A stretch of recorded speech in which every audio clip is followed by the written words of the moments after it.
और ये कहां पर है? बीकानेर में। तो जूनागढ़ दुर्ग बीकानेर। हाँ जी, अब ध्यान से सुनिएगा, उसके बाद लिखना है। सबसे पहला प्रश्न कि देखो दोस्तों, ये जो जूनागढ़ है, आपको मैं बता दूं कि जूनागढ़ दुर्ग के कुछ उपनाम हैं। एक तो इसे हम कहते हैं जमीन का जेवर। अरे जमीन का क्या कहते हैं? क्यों कहते हैं? क्योंकि ये दुर्ग जमीन पर बना हुआ है, इसलिए इसे क्या कहते हैं? जमीन का जेवर। दूसरा इसे हम कहते हैं रति घाटी का किला। रति घाटी का किला। तो रति घाटी कहो, राती घाटी कहो, क्योंकि बीकानेर जो बसाया गया था, ठीक है, वो रति घाटी के अंदर बसाया गया था और वहीं पर ये दुर्ग बना हुआ है, तो इसको रति घाटी का क्या कहते हैं? किला भी कहते हैं। तो जमीन का जेवर कह दिया और रति घाटी का किला इसे कह दिया। दूसरा प्रश्न कि ये जो जूनागढ़ दुर्ग है, ध्यान से समझना, इस जूनागढ़ दुर्ग की आकृति कैसी है? ये प्रश्न भी आया हुआ है परीक्षा में।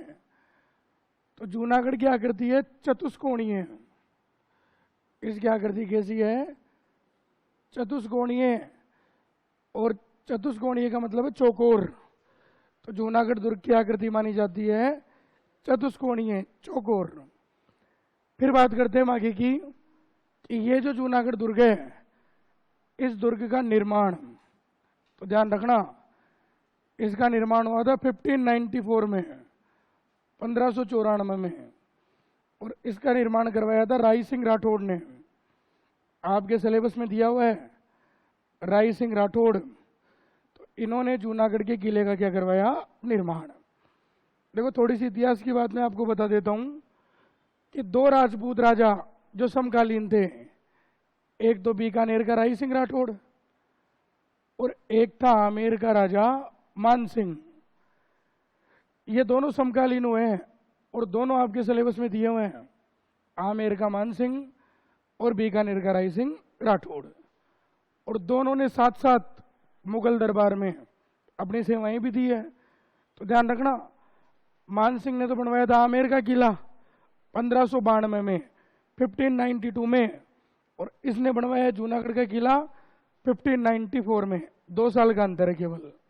आपसे कोई पूछ ले कि ये जो राय सिंह राठौड़ है और मान सिंह है, ये दोनों मुगल दरबार में अपनी सेवाएं देते थे, क्योंकि इनके पिताजियों ने मुगल अधीनता स्वीकार कर रखी थी, तो पीढ़ी दर पीढ़ी इनको भी मुगलों के अधीन रहकर अपनी सेवाएं देनी पड़ी। सबसे पहले बात करें तो राय सिंह राठौड़ जो था, ये था जहांगीर का विश्वास पात्र। जहांगीर का विश्वास पात्र, ध्यान रखना, मुगल बादशाह जहांगीर विश्वास पात्र। तो मुगल बादशाह जो जहांगीर है,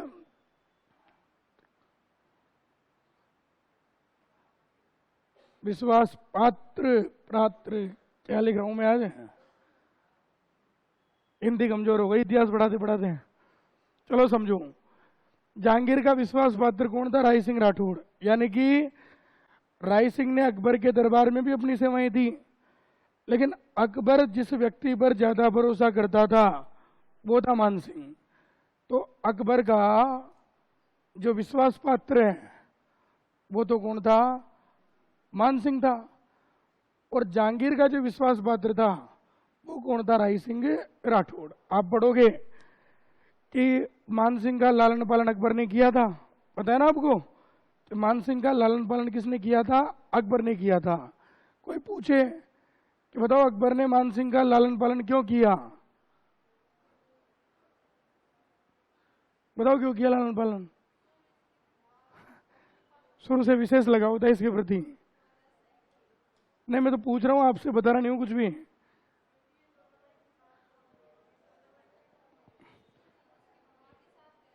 माँ के साथ, बुआ के साथ।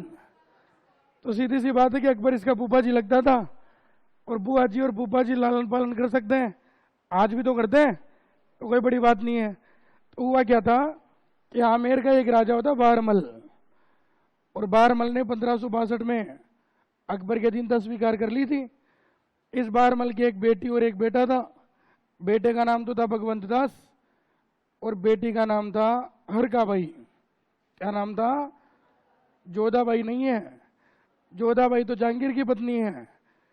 हालांकि जो भी सीरियल आते हैं, जो भी मूवी बनी है, वो जोधा अकबर के नाम से बनी है, लेकिन इतिहास इस बात को गलत मानता है। जोधाबाई को अकबर की पत्नी नहीं मानता इतिहास। जोधाबाई किसकी पत्नी बताई गई है? जहांगीर की। कि मारवाड़ के एक राजा थे, मोटा राजा उदय सिंह, उनकी पुत्री का नाम था जोधाबाई, जिसका विवाह हुआ था जहांगीर के साथ। और यहाँ पर जो है बारमल, इनकी पुत्री का नाम है हरकाबाई और इनका विवाह हुआ था अकबर के साथ। तो बारमल का बेटा भगवंत दास, बेटी का नाम हरकाबाई। इसी भगवंत दास का बेटा कौन था? मानसिंह, मानसिंह प्रथम। और आपको पता है कि मानसिंह की क्या लग गई? बुआ जी, और बुआ जी का विवाह फूफा जी के साथ हो ही गया। तो अकबर के साथ विवाह हुआ 1562 में।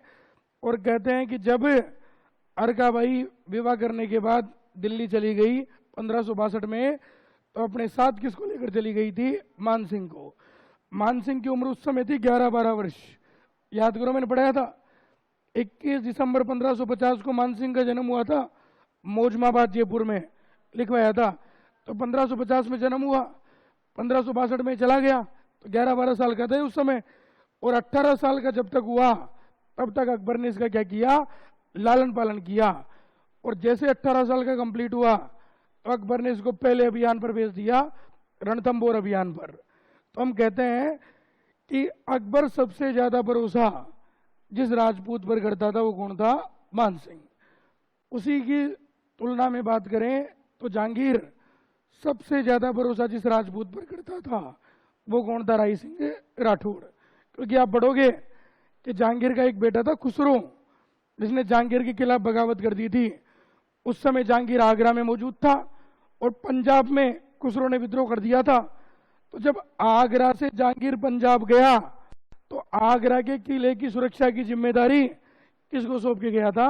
राय सिंह राठौड़ को। तो आप अंदाजा लगा सकते हो कि जब बेटे पे विश्वास नहीं किया जा रहा, उस जमाने में किसी राजपूत को राजधानी क्षेत्र देकर जा रहा है, राजधानी का किला सौंप कर जा रहा है, तो कितना भरोसा करता होगा ये। तो राय सिंह राठौड़ तो जहांगीर का विश्वास पात्र था, और मानसिंह किसका विश्वास पात्र था? अकबर का। ये ध्यान रखना, ताकि आगे जब भी इतिहास पढ़ो तो चीजें समझ में आती रहे। इसके अलावा अगर हम बात करें तो देखो, प्रश्न दूसरा ये भी बनेगा कि बीकानेर में जो दुर्ग बनाया गया उसका नाम जूनागढ़ क्यों रखा गया? तो आपको पता होना चाहिए कि राय सिंह राठौड़ जब बीकानेर का राजा बना, उसी समय इनको जो है एक गुजरात में जगह है जूनागढ़, वहां का सूबेदार बना रखा था अकबर ने। और जब गुजरात में जूनागढ़ में निवास कर रहा था, उसी समय बीकानेर में दुर्ग का काम चल रहा था। और जब बीकानेर में दुर्ग का काम पूरा हुआ, तो गुजरात के जूनागढ़ के नाम पर इस किले का नाम भी क्या रखा गया? जूनागढ़ रखा गया। तो ध्यान रखना, इसका जो नामकरण किया गया है जूनागढ़, वो नामकरण किया गया है गुजरात के जूनागढ़ के नाम पर। गुजरात के जूनागढ़ के नाम पर, क्योंकि उस समय गुजरात में जो जूनागढ़ है उसका प्रशासक अकबर ने राय सिंह राठौड़ को बना रखा था। तो गुजरात के जूनागढ़ के नाम पर इसका नाम क्या रखा गया था? जूनागढ़ रखा गया था। और ये जूनागढ़ और जगह भी आता है। जब आप लोक देवता पढ़ोगे ना, तो एक जूनागढ़ यही गुजरात वाला पढ़ा जाएगा। और इसी जूनागढ़ गुजरात में छोटा रामदेवरा स्थित है। जब रामदेव जी पढ़ते हैं तो रामदेव जी के मंदिरों को रामदेवरा कहते हैं। मुख्य रामदेवरा तो कहाँ है? रुणेचा गांव, पोखरण जैसलमेर में है। और छोटा रामदेवरा हम गुजरात में पढ़ते हैं, तो गुजरात में कहाँ पर है वो? जूनागढ़ में। तो वहां भी जूनागढ़ का नाम आता है। तो ध्यान रखना, बीकानेर के किले का नाम जूनागढ़ क्यों रखा गया? तो गुजरात के जूनागढ़ के नाम पर, क्योंकि जब इस दुर्ग का निर्माण हुआ तो अकबर ने राय सिंह राठौड़ को गुजरात के जूनागढ़ का प्रशासक बना रखा था। तो गुजरात के जूनागढ़ के नाम पर इसका नाम क्या रखा गया? जूनागढ़। फिर बात करते हैं कि जूनागढ़ दुर्ग का निर्माण राय सिंह राठौड़ ने तो करवाया, लेकिन कौन से प्रधानमंत्री की देखरेख में इसका निर्माण हुआ? तो जिस प्रधानमंत्री की देखरेख में इस दुर्ग का निर्माण हुआ उस प्रधानमंत्री का नाम है करमचंद्र। तो करमचंद की देखरेख में जूनागढ़ दुर्ग का क्या किया गया? निर्माण किया गया। साहित्य में एक बात आती है, एक ग्रंथ है जिसका नाम है करमचंद्र वंशोत्कीर्ण कम काव्यम। बोलना नहीं है इसे, देख के समझना है केवल। ग्रंथ का नाम है करमचंद्र वंश उत्कीर्ण कम काव्यम, और ये रचना किसकी है? जयसोम की। किसने लिखा है ग्रंथ? ये जयसोम। और राय सिंह राठौड़ पढ़ोगे जब ये ग्रंथ आएगा, इसमें एक तो करमचंद्र की विशेषताएं बताई है, और इसी ग्रंथ में जयसोम ने बीकानेर के राय सिंह राठौड़ को, बीकानेर के राय सिंह राठौड़ को राजेंद्र कहा है। क्या कहा है? राजेंद्र का। तो राय सिंह राठौड़ के दो ही उपनाम है, एक तो कहते हैं राजपूताने का कर्ण जो मुंशी देवी प्रसाद ने कहा है, और एक कहते हैं राजेंद्र जो इस ग्रंथ में कहा है। किसने कहा है? जयसोम ने कहा है। तो ध्यान रखना कि करमचंद्र वंश उत्कीर्ण कम काव्यम जो ग्रंथ है, इसमें इसी करमचंद्र के बारे में लिखा हुआ है जो राय सिंह राठौड़ का प्रधानमंत्री था। अगला प्रश्न हम पढ़ते हैं कि ये जो दुर्ग है ये कैसा है? चौकोर। तो देखो हमने दुर्ग बना दिया यहाँ पे, और ये चौकोर एक दुर्ग बन गया। कौन सा? जूनागढ़। जूनागढ़ का जो मुख्य प्रवेश द्वार है पश्चिम की तरफ वो, और जो मुख्य प्रवेश द्वार है इस प्रवेश द्वार का नाम है सूरजपोल। ध्यान रखना, जूनागढ़ दुर्ग का जो मुख्य प्रवेश द्वार है उसका क्या नाम है? सूरजपोल। ये हो गया मुख्य प्रवेश द्वार। तो जूनागढ़ दुर्ग का जो मेन एंट्रेंस गेट है वो है सूरजपोल, और इसी सूरजपोल से जुड़ी हुई दो कहानियां इतिहास में आती है। पहली कहानी कि इसी सूरजपोल के पास में एक प्रशस्ति लगी हुई है, राई प्रशस्ति। अरे कौन सी प्रशस्ति लगी हुई है? राई प्रशस्ति। आपको मैं पढ़ाऊंगा, अभी आगे लिख देंगे, यहां लिख देता हूं मैं। 3 प्रशस्तियां आती है आपके सिलेबस में। एक तो आती है राई प्रशस्ति, ठीक है। एक आती है जगन्नाथ राय प्रशस्ति, जगन्नाथ राय प्रशस्ति, और एक आपके सिलेबस में आएगी राज प्रशस्ति।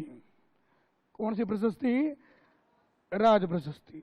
तीनों एक जैसे नाम लग रही है, लेकिन सबका अलग अलग मुद्दा है, अलग अलग कारण है। बता देता हूं मैं आपको।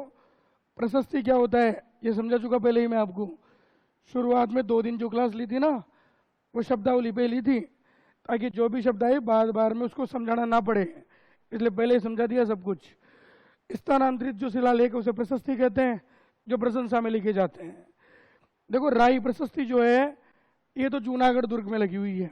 अरे कहाँ लगी हुई है? ये तो जूनागढ़ दुर्ग बीकानेर में, और ये जो है ये जूनागढ़ दुर्ग बीकानेर में तो है, लेकिन इसका जो रचनाकार है जिसने इस पर लेखन काम किया है वो कौन है? जेहिता। जेता नहीं, वो कौन है? जेहिता। और इसे राई प्रशस्ति क्यों कहते हैं? क्योंकि इस प्रशस्ति की रचना बीकानेर के राजा राय सिंह राठौड़ के काल में हुई थी। तो राय सिंह राठौड़ के काल में लगने के कारण राय सिंह राठौड़ जो बीकानेर के राजा थे, राय सिंह राठौड़ के काल में इस प्रशस्ति को लगाया गया, इसीलिए राय सिंह राठौड़ के नाम से इस प्रशस्ति का नाम क्या रख दिया? राई प्रशस्ति। ठीक है। तो राई प्रशस्ति जूनागढ़ बीकानेर में। पूछ ले जूनागढ़ बीकानेर में कौन से पोल के पास में लगी हुई है? तो सूरज पोल के पास में। ठीक है। दूसरी बात, एक आती है जगन्नाथ राय प्रशस्ति, और जगन्नाथ राय प्रशस्ति जो है ना ये लगी हुई है, एक मंदिर है जगदीश जी का मंदिर उदयपुर में है, जगदीश जी का मंदिर। और ये जो जगदीश जी का मंदिर है ये कहाँ पर है? उदयपुर में। ये वही मंदिर है जिसे हम सपनों का मंदिर कहते हैं, dream temple of Rajasthan. Rajasthan में सपनों का मंदिर कौन से मंदिर को कहा जाता है? तो जगदीश जी के मंदिर को कहते हैं। क्यों कहते हैं, कोई बता सकता है आप में से? हाँ, ऐसा कहते हैं कि ये जो जगदीश जी थे, ये जगत सिंह के सपने में आए थे और कहा था कि मेरा मंदिर बनवाओ। तो जगत सिंह ने जो है जगदीश जी का सपने में मंदिर बना दिया। सुबह जब आँख खुली तो न तो जगदीश जी थे न मंदिर था, तो सपना याद रह गया राजा को और उसने तुरंत इस मंदिर का क्या करवाया? निर्माण करवाया। तो जगदीश जी का मंदिर है उदयपुर में, वहीं पर लगी हुई है जगन्नाथ राय प्रशस्ति। पूछे कि ये जो जगन्नाथ राय प्रशस्ति है इसका रचनाकार कौन है? तो इसका रचनाकार है कृष्ण भट्ट। इसका रचनाकार कौन है? कृष्ण भट्ट। और ये किसके काल में लगाई गई? तो मेवाड़ के महाराणा जगत सिंह के काल में। ये जगत सिंह कौन सा है? प्रथम। तो जगत सिंह प्रथम के काल में इस प्रशस्ति को क्या किया गया? स्थापित किया गया। तो जगत सिंह के नाम से नाम हो गया जगन्नाथ राय प्रशस्ति। राज प्रशस्ति की बात करें तो राज प्रशस्ति लगी हुई है राजसमंद झील के किनारे। राजसमंद झील के किनारे है। और ये जो राजसमंद झील है, ये राजसमंद जिले में, बताओ खारे पानी की झील है या मीठे पानी की झील है? मीठे पानी की। दक्षिणी राजस्थान में मीठे पानी की ये झीलें हैं, खारे पानी की ज्यादा झीलें पश्चिमी राजस्थान में है। दूसरी बात कि ये जो राज प्रशस्ति है इसका रचनाकार कौन है? तो इसका रचनाकार रणछोड़ भट्ट। रणछोड़ भट्ट तेलंग। और मैंने पहले भी समझाया था कि ये तेलंगाना के ब्राह्मण थे रणछोड़ भट्ट जी, तो इनको उपाधि मिली हुई है तेलंग की, क्योंकि कहाँ के पंडित थे? ये तेलंगाना के पंडित थे। और ये प्रशस्ति किसके काल में लगी? तो मेवाड़ के महाराणा राज सिंह के काल में इस प्रशस्ति का क्या किया गया? निर्माण। तो ये तीनों को विशेष ध्यान रखना है कि राज प्रशस्ति अलग है, जगन्नाथ राय प्रशस्ति अलग है और राज प्रशस्ति अलग है। जैसी परीक्षा में पूछे उसके अनुसार आंसर देकर आना है। तो ध्यान रखो, जो सूरज पोल है जूनागढ़ का पहला प्रवेश द्वार, उसी के पास में लगी हुई है राय प्रशस्ति। और इसी सूरज पोल के पास में जेमल व पत्ता की मूर्तियां लगी हुई है। जेमल व पत्ता की जो मूर्तियां हैं वो भी कौन से पोल के पास में लगी हुई है? सूरज पोल। अरे जब इतिहास पढ़ोगे, मेवाड़ का तीसरा शाखा पढ़ोगे, तो आप पढ़ोगे कि जब अकबर ने चित्तौड़ पर आक्रमण किया तो अकबर जीत गया, और अकबर का बड़ा बरसों पुराना ख्वाब था चित्तौड़ को जीतने का। तो जैसे ही अकबर जीता, बड़ा मदमस्त हो गया अकबर, और जीतने के बाद अकबर ने मेवाड़ में कत्लेआम का आदेश दे दिया। कत्लेआम कि जो भी नागरिक जहां पे नजर आए उसका तुरंत जो है सर धड़ से अलग कर दिया जाए। तो मुगलों ने कत्लेआम मचा दिया। अकबर को कुछ महीनों बाद रियलाइज हुआ कि मैंने जो कत्लेआम का आदेश दिया था ये गलत आदेश है, लेकिन जनता का क्या कसूर है? नागरिकों को बेरहमी से मरवा दिया मैंने। तो अकबर ने सोचा कि इतिहास जब भी ये बात करेगा, लिखेगा, तो ये कलंकित रूप में लिखा जाएगा मेरे नाम के साथ। ये तो मेरे ऊपर अमिट कलंक लग चुका है। लेकिन अकबर बड़ा बुद्धिमान था। अकबर ने उस समय कहा इस कलंक को मिटाने के लिए कि मैं भले ही मुसलमान हूं, लेकिन मैं राजपूतों का सम्मान करता हूं, वीर योद्धाओं का सम्मान करता हूं। और जब युद्ध हुआ तो हमने महसूस किया कि जेमल और पत्ता दो वीर ऐसे योद्धा थे जो आखिरी दम तक मेवाड़ की रक्षा के लिए लड़े थे। और ये कह के उसने जेमल पत्ता की मूर्तियां आगरा के किले के सामने लगवा दी थी। गजान रूढ़ पाषाण युक्त, गजान रूढ़ का मतलब हाथी पर सवार, पाषाण युक्त का मतलब पत्थर की बनी हुई मूर्तियां।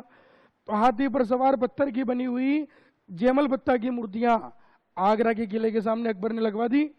उसी समय राय सिंह राठौड़ ने सोचा कि पहली बार तो मुगल राजपूतों का सम्मान कर रहे हैं, तो अपने पीछे क्यों रहते हो? और उसी समय राय सिंह राठौड़ ने जूनागढ़ दुर्ग बीकानेर में जेमल पत्ता की क्या लगवा दी? मूर्तियां। तो जूनागढ़ में तो ये मूर्तियां आज भी लगी हुई है, लेकिन आगरा के किले के सामने अकबर ने जो मूर्तियां लगवाई थी उन मूर्तियों को तुड़वा दिया था मुगल बादशाह औरंगजेब ने। और औरंगजेब ने उन मूर्तियों को तुड़वा कर आगरा में नदी बहती यमुना उसके अंदर फिकवा दिया था। तो वर्तमान में आगरा के किले के सामने जेमल बत्ता की मूर्तियां लगी हुई नहीं है, लेकिन जूनागढ़ दुर्ग में आज भी जेमल बत्ता की मूर्तियां यों की यों लगी हुई है। और कौन से पोल के पास में? सूरज पोल के पास में। ठीक है, फिर बात करते हैं आगे की। जैसे ही आप जूनागढ़ दुर्ग में प्रवेश करोगे, सूरज पोल से एंटर होगे तो चौक आएगा एक, चौक आने के बाद में दूसरा प्रवेश द्वार आएगा, और ये जो दूसरा प्रवेश द्वार है, इस प्रवेश द्वार का नाम है कर्णपोल। कौन सा पोल है भाई? ये कर्णपोल है। तो ये दूसरा प्रवेश द्वार हो गया कर्णपोल। कर्ण सिंह राठौड़ ने इसका निर्माण करवाया तो नाम हो गया कर्णपोल। इसके बाद 3 बातें यहां पर हम विशेष रूप से पढ़ेंगे। पहली बात कि ये जो जूनागढ़ दुर्ग है, इसमें वही दीवार पर इस प्रकार की आकृति बनी हुई है, और बीच बीच में चौकसी स्थल बने हुए हैं।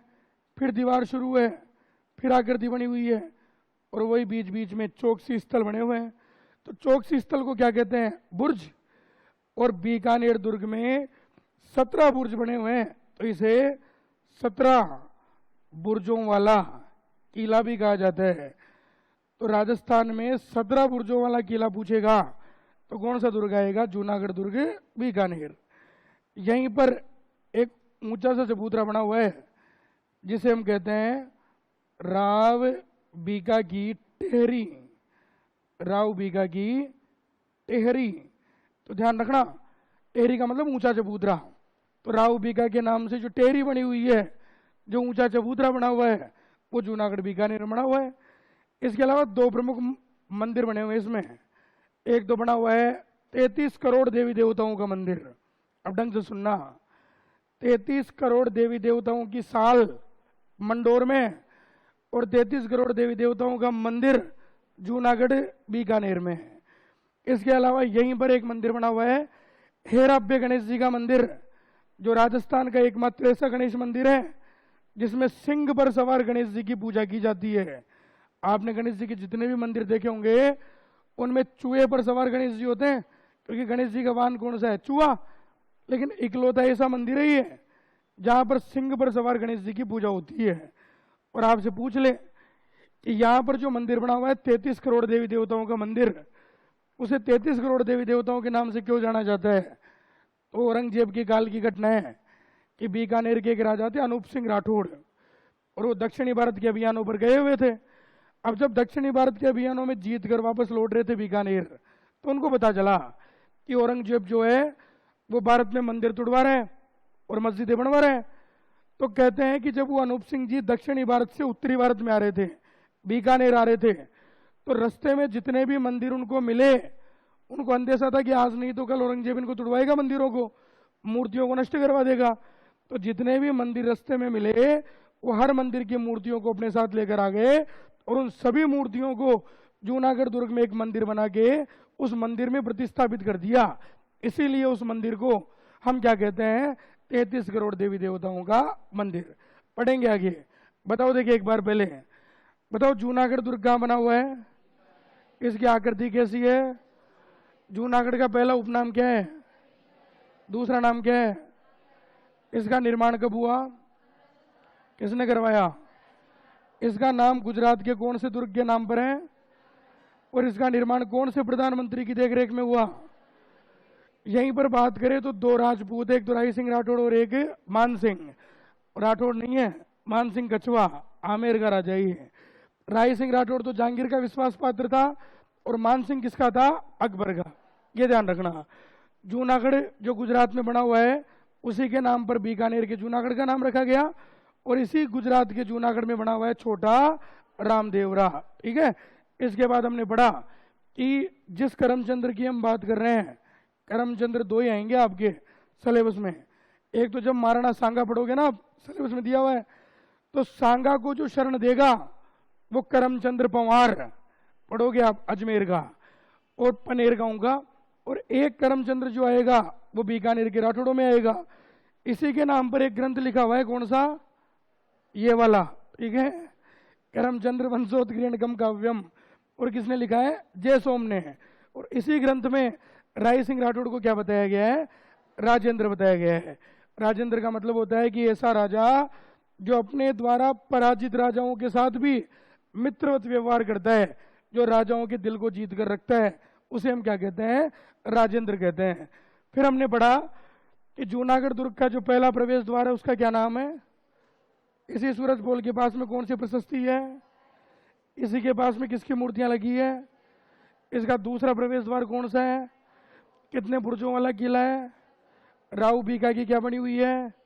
फिर हमने पढ़ा कि 3 प्रशस्ति है, राई प्रशस्ति, जगन्नाथ राई प्रशस्ति और राज प्रशस्ति।